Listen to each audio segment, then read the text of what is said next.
Hi guys, it's been a long time. We're still reading Midnight on the Moon.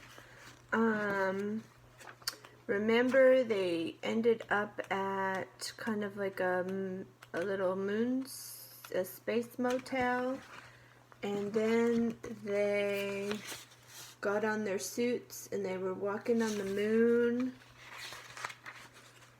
And then Annie found that buggy, and that's where it had ended. Annie steered the buggy over the tracks on the ground.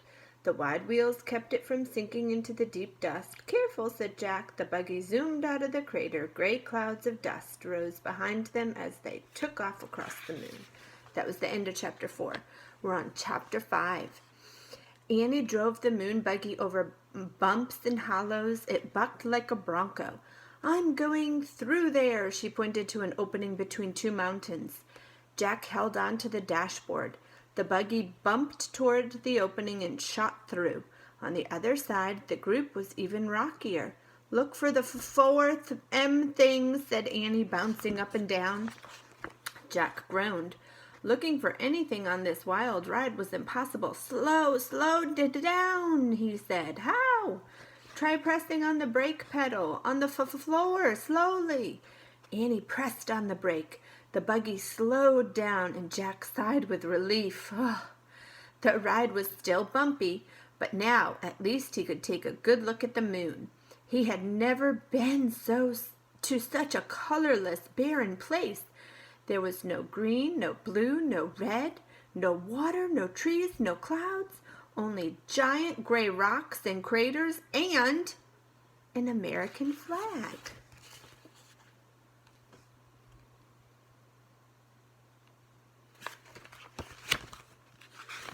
Oh man, said Jack, that's from the first astronauts who landed on the moon.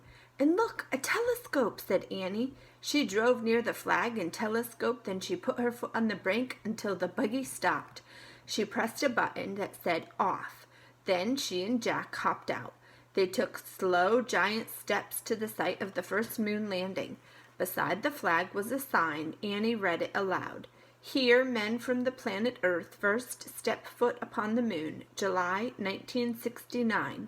We came in peace for all mankind. That's a good message, said Jack. He handed the moon book to Annie. Then he took out his notebook and pencil to copy the sign. Let's leave our own message, said Annie.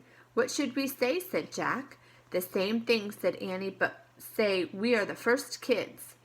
Jack turned to a new page in the notebook. In big letters he wrote their message. Now we have to sign it, Annie said. Jack signed his name, then he passed the notebook and pencil to Annie. She signed her name and passed the notebook back. Jack tore out the piece of paper. He put it by the flag. Today, the first kids from the planet Earth came to the moon. We came in peace for all children. Jack and Annie. No wind would ever blow the message away. No rain would ever fall on it. It would be there forever unless someone moved it. Thinking of forever made Jack feel dizzy. He shook his head to clear his thoughts. Then he remembered the time. Had 2 hours passed yet? I wish I had a watch, he said, standing up. We might be running out of time. Oh, wow, a moon man, said Annie. What? Jack turned to look at her. She was staring through the telescope. Jack walked over to the telescope. Annie stepped aside so he could look too. Jack gasped. In the distance, something was flying above the ground. It looked like a giant man in a spacesuit.